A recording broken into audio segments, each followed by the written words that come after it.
What's going on, everybody? It's your host, the Crypto Wonder, from the Crypto Wonder podcast. Let's get right into it. Okay?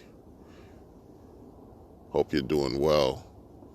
And listen, we are one day closer to the next all-time high for Hex, and one day closer to the PulseChain blockchain mainnet launch. You have to understand that we're one day closer to both of these things. One day closer to the next all-time high for Hex, and one day closer to the next blockchain and crypto PulseChain mainnet launch. How are your pockets doing today?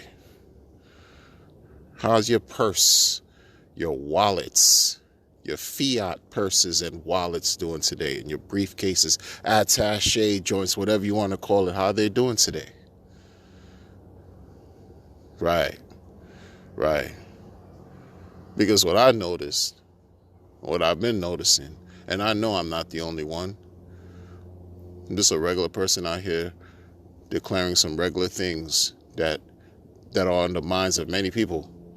It's just, I just happen to be talking about it like others. But everything, the cost of everything is going up, people. That's even affecting your gains, believe it or not. Because imagine if everything was, moving forward in life right now, right? As far as the way we see things headed with crypto. Imagine if cryptocurrency market, specifically Hex and soon to be PulseChain, supplants the US dollar.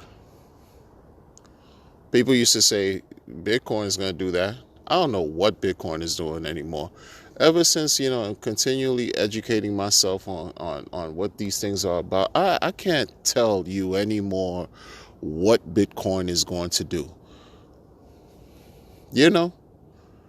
A year ago at this time last year, there were articles sent from places like Citibank declaring that they've issued letters to their institutional or accredited investors, i.e. wealthy, rich customers, to get involved with Bitcoin because they think and believe that the price of Bitcoin was going to reach $388,000. Do the research. This is what they thought Bitcoin price was going to be at this time, this last year. $388,000. What price is it now? Exactly. So we don't know what the heaven Bitcoin is doing, y'all. And at the same time, we're told, cost of living is going up. Inflation is going up. Be prepared to pay higher taxes. Oh, but what about people who work? What about their wages?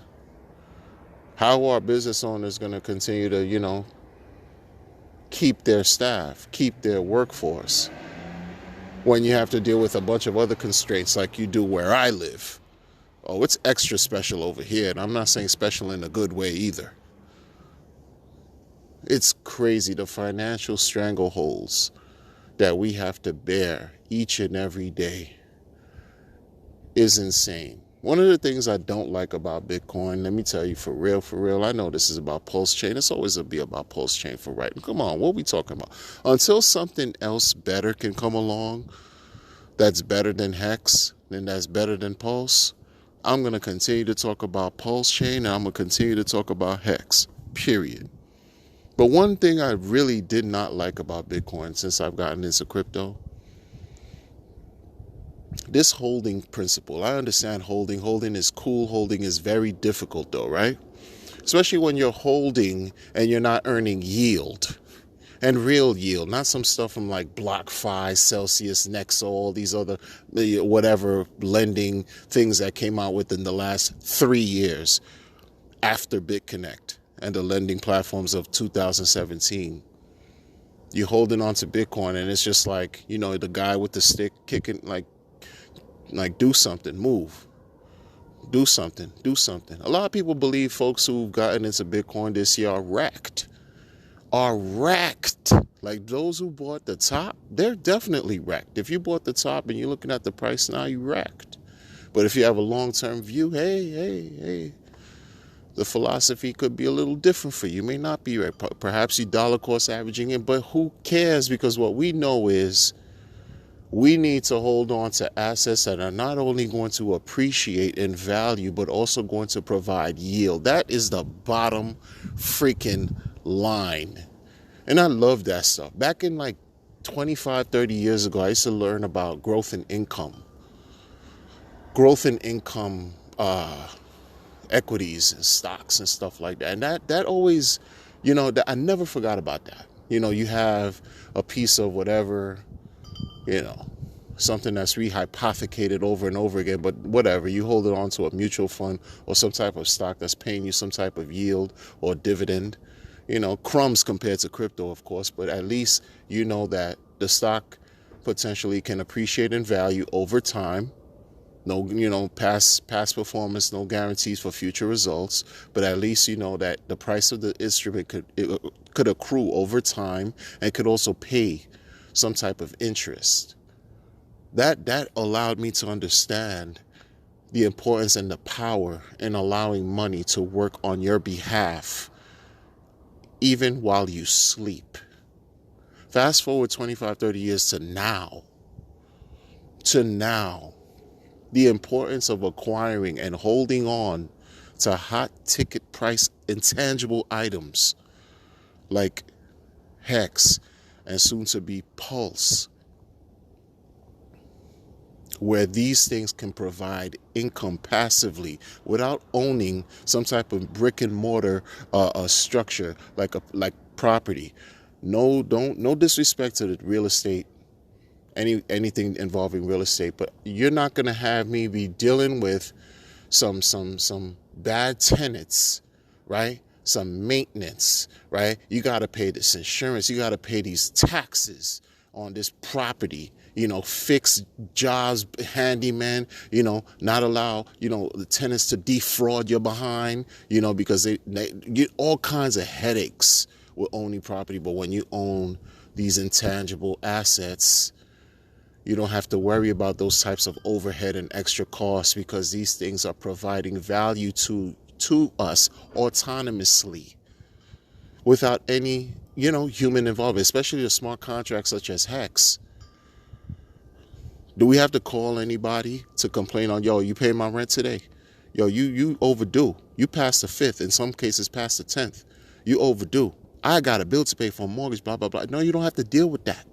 You don't have to deal with somebody who's, refusing to pay for whatever reason. You don't have to pay with, going to screen other people to come live in your property, et cetera, et cetera. No, because you have a smart contract that is designed and developed to work autonomously with no human involvement, no human oversight, I should say. You know what I mean? Censorship resistant. Can't shut it down. And what does the founder say? 100% uptime. That's not nothing to sneeze at. That's a gift. It's a present. Here you go, world. Here we go. Again, and I'll continue to say this, those of us who know about it consider ourselves blessed and fortunate. That's why we have, it's only, in my opinion, our right and our duty, even obligation, to share it with people who we care about. Just share it. Just whatever, man. Take it or leave it. They could take it or leave it, but just give it, share it. Because I know as a regular person out here, when I go to patronize these businesses for whatever goods and services that I need, I have to pay more in this worthless fiat that all we do is give it faith to have value that's getting watered down practically by the day. I have to give more of this paper, more, to be able to live, to be able to survive, to be able to just have what I need and what I want. And at the same time, sacrifice my time sacrifice our time, sacrifice our health, our well-being, right? Because a lot of times we weren't taught how this works in school. Growing up, I know I wasn't. I didn't learn about, how to manage funds until I until I had to really figure it out on my own when I started living on my own as a young buck. Are you kidding me? They didn't prepare us for this. They didn't prepare us on how to manage, how to budget, how to even budget a bank account, checks and balances, blah, blah, blah, saving. The minute I went to school, the minute I started going to school after high school, they hit me with the credit card, you know what I'm saying, offers. The tables were outside. They had a free water bottle, a t-shirt. I'm bushy-eyed green and not know anything about economics. All I know is they're going to give me this plastic card with a balance on it. I had no job, nothing. It didn't even matter if I was working. They say, here you go. You qualify, sir. 19 years old. What the hell am I doing with a credit card at 19 years old? It was a trap. It was a trap. Because the minute I acquired whatever I needed in such a short period of time, I maxed out my card. And there was the beginning of my credit report. And there's the beginning of creating debt that bit me in the behind. And that's biting many people in the behind. And that people have not been able to get rid of.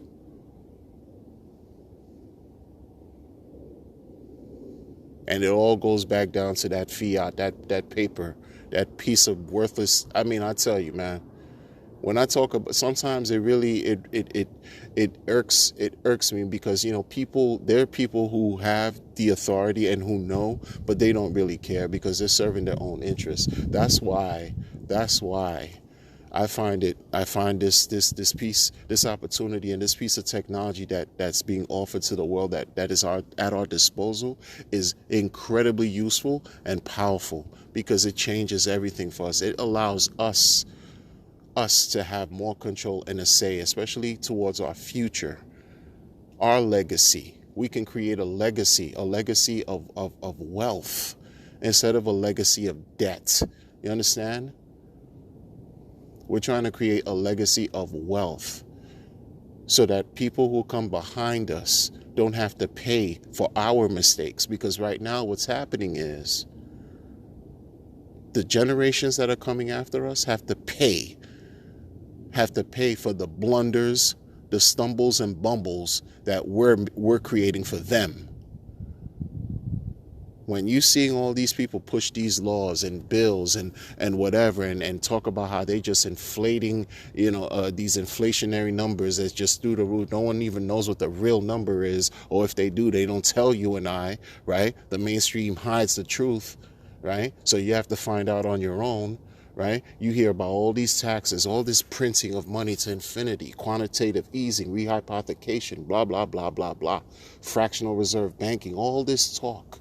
All they're trying to tell you is they're living for today, and the people for tomorrow have to pay for whatever it is that they made today. The mistakes that they made today, the people tomorrow have to pay for that are coming behind us. And frankly, to me, it's a fractured system. It's disgusting. It's unfortunate. And I think one of the tools and only that we have now is crypto for right now in this day and age. That can help us combat that. That can help us combat these things.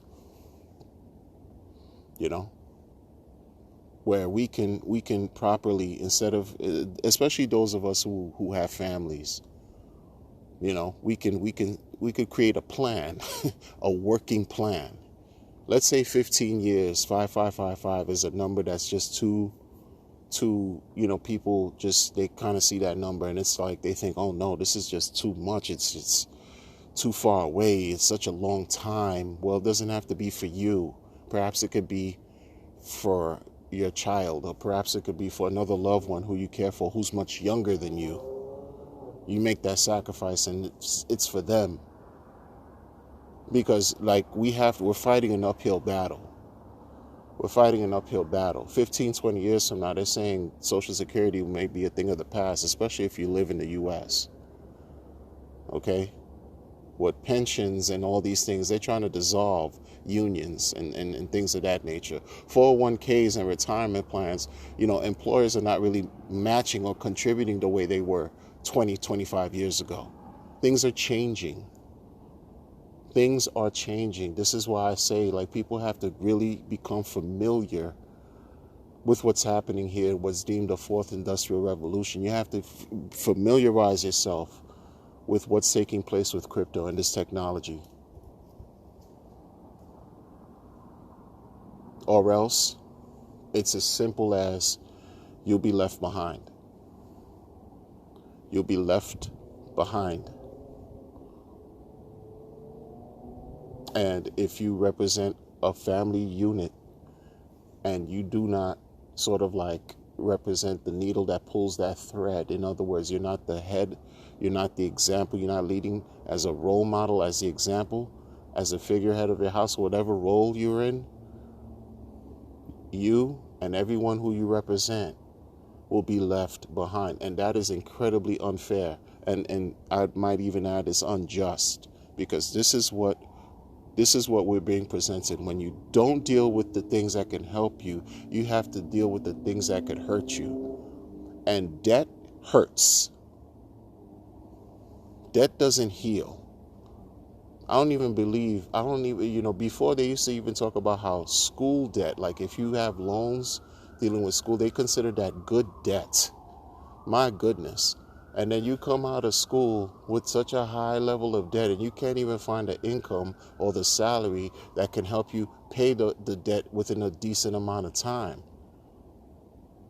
So in some some cases, they die, and the debt they die without even paying the debt. That's just real life.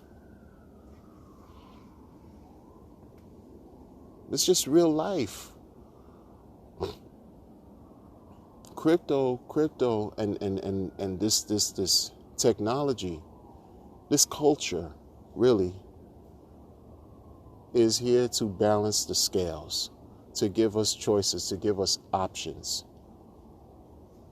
Yes, to be free, so that we can have the freedom to pay our way, literally in every sense of the word, because everything costs. Everything costs. Freedom costs. I just had a conversation not too long ago with a young lady who told me that, she was giving birth, and she had some complications and had to stay in the hospital for a while. Thankfully that, the childbirth was good and the baby's okay, but she was offered the bill. They showed her the bill and the breakdown of the bill. It was in the millions, the cost. And thankfully, her insurance was able to cover that. That is not the reality for many people. But that's life. That's life. If you have a pet that you can't save, because the cost to save these pets are through the roof. Or if you have to sacrifice one bill to pay another because you have to, quote unquote, rob Peter to pay Paul. This is life. Not even, before, back in the days, they would talk about how people are living paycheck to paycheck. They're 2 paychecks away from poverty. How about now? People are negative. They're in the negative. They're already in poverty, like complete destitution. Especially with what happened within the last 2 years. The conditions and the state of affairs, how things have been for people in the last 2 years. Granted, some people took advantage. But realistically, with all the printing and the monetary infusion of cash that was injected into the economy, into the global economy, do we not think for a second that we're going to pay for that? We've already been paying for that. And they're not making it a secret. They're telling you and they're showing it to you in your face. You have terms like the Great Resignation taking place, seriously, past the Great Reset, the Great Resignation, where people are just leaving their workplace because they realize that they were living under different circumstances that was actually harrowing and unhealthy for their overall well-being, but they're also leaving themselves at risk, but they're not afraid to take risk anymore. They're not afraid to take the risk anymore. They rather take the risk and do something for themselves instead of being subjected to allow their employers to become more rich, right? To become more, for their companies to be more profitable, for corporations to enrich the corporations. No, they're saying bump that. They're gonna live for themselves and do whatever it takes. So the struggle has been real. The struggle has been real, and crypto is touching all of us. It's touching all of us. This is here for all of us. People, understand what I'm saying. There's an opportunity here that could uplift us out of misery and hardship in every sense of the word. In every sense of the word. So remain attuned to what's going on, right? Keep abreast. I'm not a TA person. You know, they're brilliant minds. There are people who are there who do incredible, brilliant technical analysis. That's not my thing. I'm more so a philosophical type of person as far as this whole crypto thing.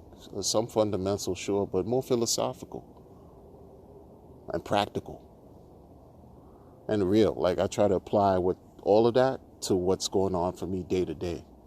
And I see that it's powerful. I see that it works. And I see what the alternative, as far as the legacy and fiat and the US dollar, what that alternative is offering, it's a no-brainer. Leave that. That's a no-brainer. That's not even the answer. That is not the answer. That's not the answer. If you understand, right, as far as the I should say the velocity, well, people who have been in Bitcoin for a very long time and who have a certain type of mindset regarding Bitcoin understand that at one point, Bitcoin will supplant the US dollar and become the #1 world reserve currency. This is what they've said. Now, when something like Hex comes out that's even better than Bitcoin, what do you think is going to happen? Connect the dots, people. Make this all make sense. Make this all make sense. And then now, not only are you going to have Hex, you're going to have this blockchain, a fork of Ethereum called PulseChain, with Hex on top of that blockchain, and Pulse operating proof of stake instead of proof of work. What do you think is about to happen? Again, I keep saying it, and this is true. Each day that passes, we're one day closer to the next all-time high for Hex, and one day closer to the mainnet for PulseChain. Make no mistake about it. Because when it launches, you could come back to this video and you could tell them, and you could remind yourself that we talked about this right here, man. Crypto Wonder spoke about this, and it's real, and it's happening. I'm not a prophet. I'm just a regular person dealing with what's been given to us right here. That's it. And looking forward to greatness. Looking forward to this. Because this is an opportunity to break the chains, to break the oppressive nature and chains of legacy, of these banking systems, of these entities and institutions that have been in place to enrich themselves and keep us in abject poverty. It needs to change, and it needs to stop, and it's changing and it's stopping right now with the advent of everything going on with the PulseChain and with Hex. These are two powerful tools for all of us to use. It's either, again, you come on board or you just get left behind. And honestly, it's not personal. It's just business, and it's just what it is. Take care.